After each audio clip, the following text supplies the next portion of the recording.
How to check watch history on Netflix. Hello guys and welcome back to the channel. In this video, I'll show you how to check your watch history on Netflix. So let's get started.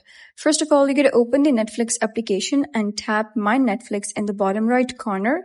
Then you're going to click on your profile at the top left corner and you'll be able to see all of the profiles.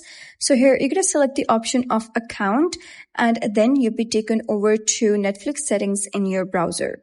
Here, you're going to scroll down till you find a section of profiles, and then you're going to click on privacy and data settings over here. Once you do so, you'll be able to see manage privacy and data settings. So over here on the second number, you'll be able to see viewing activity. So here you'll see a complete list of movies and TV shows that have been watched on that profile along with the dates they have been viewed. And that's it. That's how you can check your Netflix watch history on your phone.